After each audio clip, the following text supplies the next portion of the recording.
नजर सब पर। नमस्कार, मैं अनंत त्रिपाठी, स्वागत है आपका 10 न्यूज में। आइए सीधे रुक करते हैं अब तक की 10 बड़ी खबरों का। कांग्रेस सांसद राहुल गांधी ने केरल दौरे में कहा कि अगर राजनीति में नहीं होते तो एरोस्पेस क्षेत्र में उद्यमी बनते। उन्होंने चीन के इंडस्ट्रियल सिस्टम की तारीफ की, लेकिन उसे गैर लोकतांत्रिक बताया। गृह मंत्री अमित शाह ने हरिद्वार में कहा कि देश में जहां भी घुसपैठी हैं, उन्हें केदारनाथ से कन्याकुमारी तक चुन चुनकर बाहर निकाला जाएगा। कार्यक्रम में कई विकास परियोजनाओं की शुरुआत भी हुई। पश्चिम बंगाल की मुख्यमंत्री ममता बनर्जी का वोटर लिस्ट विवाद पर धरना दूसरे दिन भी जारी रहा। उन्होंने आरोप लगाया कि एसआईआर के जरिए वोटर्स के नाम हटाकर बंगाल को बांटने की साजिश हो रही है। ईरानी जहाज पर अमेरिकी हमले को लेकर विदेश मंत्री एस जयशंकर ने कहा कि जहाज गलत समय पर गलत जगह फंस गया। मानवीय आधार पर भारत ने उसे कोच्चि में डॉकिंग की अनुमति दी। रूस से तेल खरीद पर अमेरिका की 30 दिन की छूट को लेकर सियासत गर्मा गई है। कांग्रेस ने इसे अमेरिकी ब्लैकमेल बताया और केंद्र से ऊर्जा नीति पर सवाल उठाए। नेपाल के आम चुनाव में बड़ी राजनीतिक उलटफेर दिख रही है। 4 साल पुरानी राष्ट्रीय स्वतंत्र पार्टी सबसे बड़ी पार्टी बनकर उभरी है और बालेन शाह के प्रधानमंत्री बनने की संभावना बढ़ गई।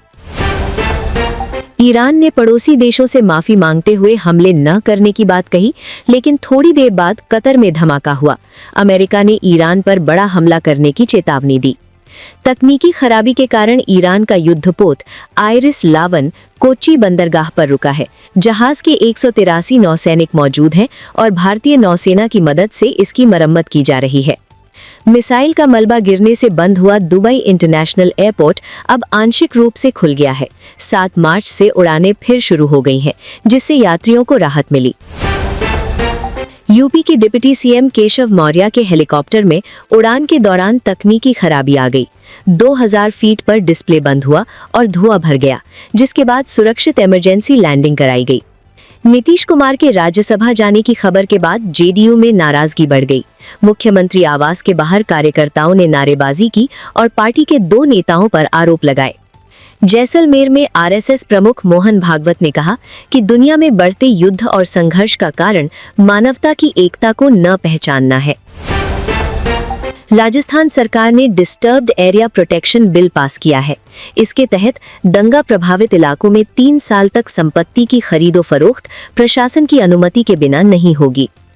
पंजाब हरियाणा हाईकोर्ट ने पत्रकार रामचंद्र छत्रपति हत्याकांड में डेरा प्रमुख गुरमीत राम रहीम को बरी कर दिया।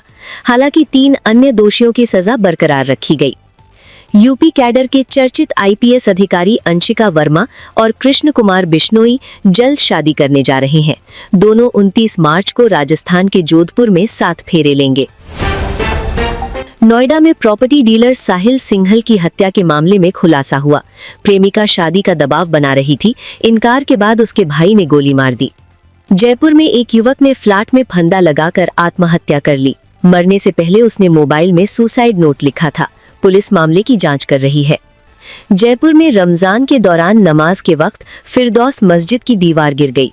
लोगों ने बताया कि धमाके जैसी आवाज आई और अफरा तफरी मच गई। इजराइल ईरान युद्ध की सनसनीखेज रिपोर्टिंग के बीच केंद्र सरकार ने न्यूज चैनलों की टीआरपी रिपोर्टिंग 4 हफ्तों के लिए रोकने का निर्देश दिया है। घरेलू गैस सिलेंडर 60 रुपए महंगा हो गया है। दिल्ली में 14.2 किलो का सिलेंडर अब 913 रुपए में मिलेगा। मिडिल ईस्ट तनाव के कारण गैस सप्लाई पर असर की आशंका है। मिडिल ईस्ट तनाव के असर से पाकिस्तान में पेट्रोल और डीजल करीब 55 रुपए महंगे हो गए। पेट्रोल 336 और डीजल 321 रुपए प्रति लीटर पहुंच गया।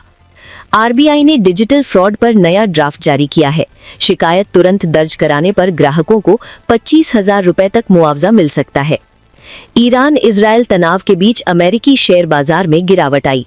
डाउ जोन्स 485 अंक गिरकर 47,501 पर बंद हुआ।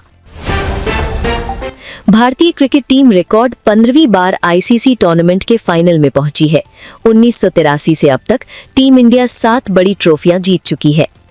T20 वर्ल्ड कप 2026 में प्लेयर ऑफ द टूर्नामेंट के लिए आईसीसी ने 8 खिलाड़ियों को शॉर्टलिस्ट किया है। भारत के संजू सैमसन भी इसमें शामिल हैं। भारतीय बैडमिंटन स्टार लक्ष्य सेन ऑल इंग्लैंड चैंपियनशिप के सेमीफाइनल में पहुंच गए हैं। उन्होंने चीन के ली शिफेंग को हराकर तीसरी बार टॉप 4 में जगह बनाई।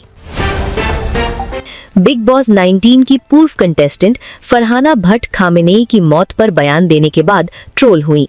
उन्होंने कहा कि भारत में सभी को अभिव्यक्ति की स्वतंत्रता है।